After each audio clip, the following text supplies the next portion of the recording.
Bismillahirrahmanirrahim. Assalamualaikum warahmatullahi wabarakatuh. Alhamdulillahirrabbilalamin.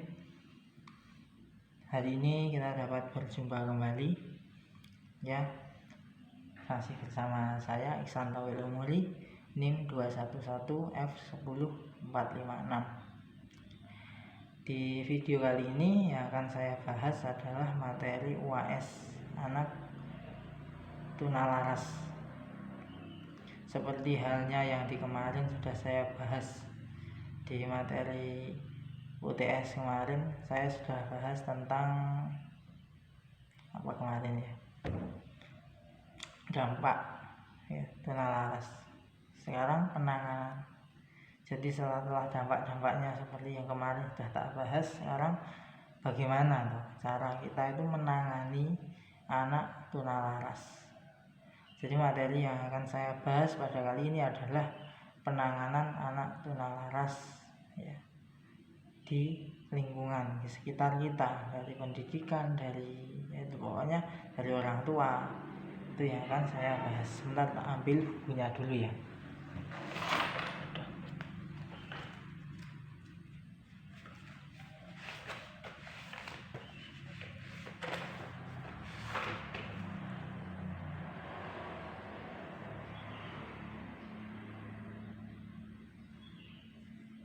Penanganan anak tunalaras yang pertama adalah pendidikan.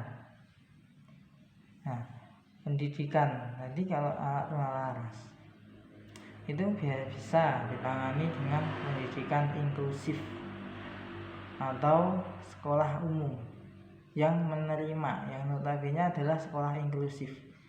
Kenapa ya saya bahas sekolah inklusif, bukan di sekolah luar biasa? Jadi karena anak tunalaras ini mereka sebenarnya dari segi fisik, dari segi mungkin pengetahuan, ya hampir sama dengan anak-anak yang bukan tunalaras. Tapi seperti yang kita bahas dari kemarin, anak tunalaras itu adalah anak yang nakal. Nah, kenakalannya inilah yang mengakibatkan dia seperti itu. Jadi dia bisa disekolahkan di sekolah inklusi. Nanti sekolah inklusi itu adalah sekolah yang menerima anak-anak disabilitas seperti tunalaras, tunadaksa, mungkin tunanetra, kecuali tunagrahita. Nah, kalau sudah tunagrahita itu dia sudah tidak bisa, itu harus disekolahkan di sekolah luar biasa seperti di sini. Ya, yang pertama adalah jadi sekarang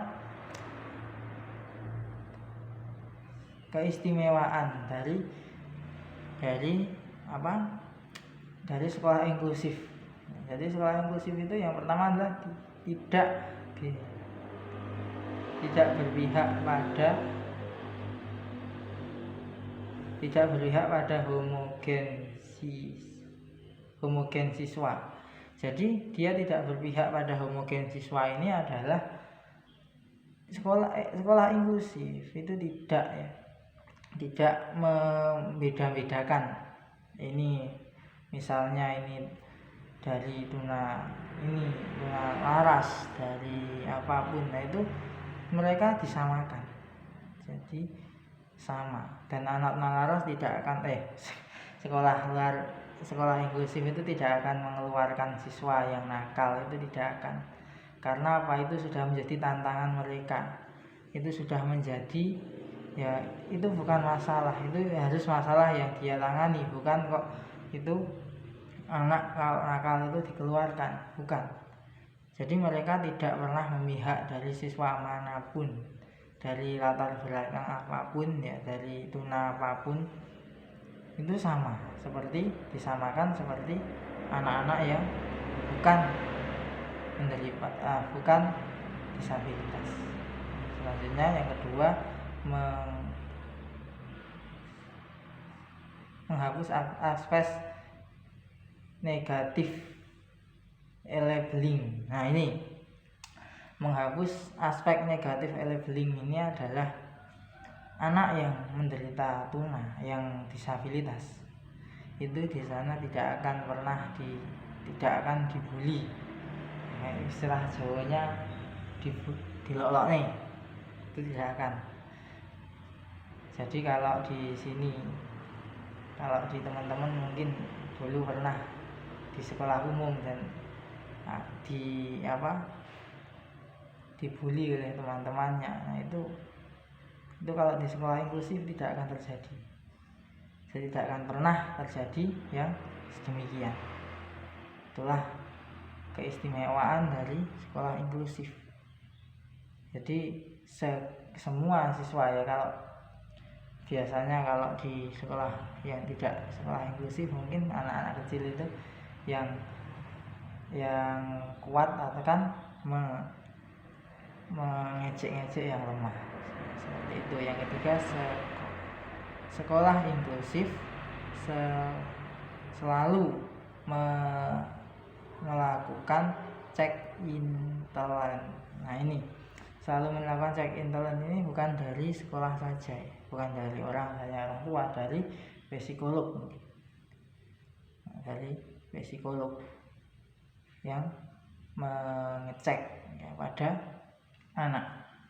Jadi peran orang tua ini sangat-sangat penting dari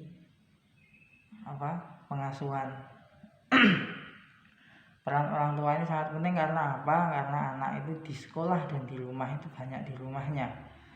Kalau misalnya di sekolah ini masuk jam 7, jam 11 itu sudah pulang. Tapi kalau di rumah sisanya itu adalah di rumah. Jadi ini peran orang tua lah yang sangat-sangat penting untuk mendidik anak yang dalam kedisabilitasan tersebut. Jadi sangat-sangat penting untuk mendidik anaknya yang mengalami disabilitas. Jadi kalau orang tua sebenarnya menjadi tantangan berat ya, orang tua diberikan anak yang seperti itu. Tapi itu kewajiban orang tua yang harus mengasuh anaknya itu dengan cara baik. Yang selanjutnya adalah peran aktif orang tua dan guru. Nah ini peran aktif orang tua dan guru ini harus dilakukan ya. Yang pertama guru ya, jadi peran aktif orang tua ini jadi guru itu harus memberikan terapi, memberikan keterampilan, memberikan itulah yang dibutuhkan oleh anak itu tadi, anak tunalaras. Dan orang tua itu harus juga berperan aktif, jadi harus berkomunikasi dengan guru apa yang harus dia lakukan dan memberikan keluhan-keluhan anak tersebut kepada guru. Itu harus, jadi itu harus dilakukan dari orang tua. Jadi orang tua itu harus aktif membicarakan kepada guru dan juga harus membantu guru dalam hal yang terjadi tersebut. Jadi kalau anaknya seperti ini itu dikeluhkan kepada guru, dan nanti apa yang harus dilakukan kepada anak tersebut itu bisa dikonsultasikan kepada guru. Jadi orang tualah yang masih menjadi peran terpenting dalam hal tersebut. Yang selanjutnya adalah pengetahuan secara agama. Nah ini pengetahuan secara agama ini juga dapat dilakukan dalam menangani anak autis. Yang pertama lalu anak tunalaras. Yang pertama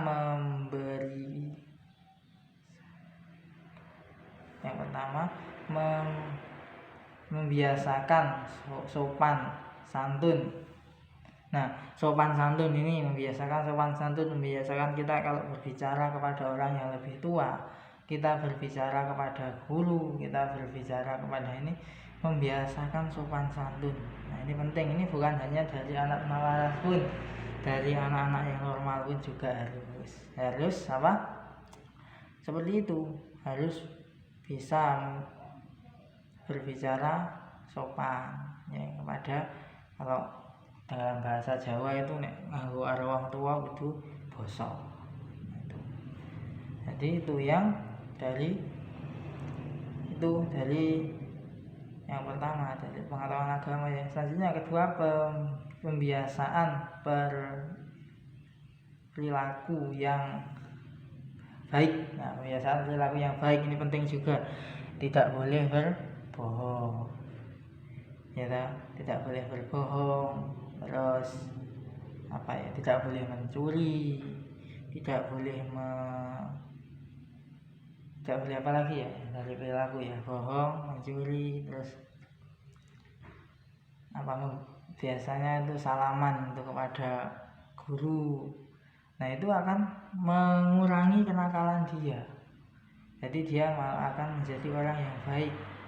Dia bisa menjadi orang yang seperti anak yang hampir seperti anak normal. Dia bisa melakukan tersebut ya. Dia tidak akan pernah, kalau kemarin yang saya bahas di video kemarin kan, anak tunalaras itu bisa menodong ya, bisa meminta, bisa bisa nakal ya, bisa menjadi, kalau sudah dewasa akan terlibat kenakalan remaja. Nah, seperti itulah yang dia, kalau dia bisa dididik dengan baik, anak tersebut akan menjadi anak yang baik juga, insya Allah. Nah, selanjutnya terakhir, pembiasaan kejujuran. Nah, ini kebiasaan kejujuran. Jadi tidak boleh, jadi anak itu harus jujur, tidak boleh berbohong. Seperti tadi ya, kebiasaan kejujuran. Insya Allah anak-anak tersebut akan menjadi anak yang baik, bisa menjadi anak yang berpendidikan seperti anak-anak yang normal. Ini untuk kelanjutan materi ini akan saya sampaikan di video yang berikutnya. Insya Allah Senin akan saya buat. Jadi kalau saya fullkan itu HP saya itu memorinya penuh. Jadi kalau hari ini mumpung saya piket di sekolah, jadi saya sempat mengerjakan ya. Jadi itu dulu yang saya sampaikan. Kita lanjut besok pertemuan Senin tanggal 18. Kita berjumpa kembali. Akhirul kalam. Wassalamualaikum warahmatullahi wabarakatuh. Semoga teman-teman selalu dalam keadaan sehat walafiat, tetap dalam lindungan Allah Subhanahu wa taala, dan diberikan kesehatan. Saya ucapkan selamat hari raya Idul Adha bagi yang muslim, bagi warga muslim. Hari tasyrik terakhir kalau yang hari rayanya hari Minggu. Oke, itu yang dapat saya sampaikan. See you.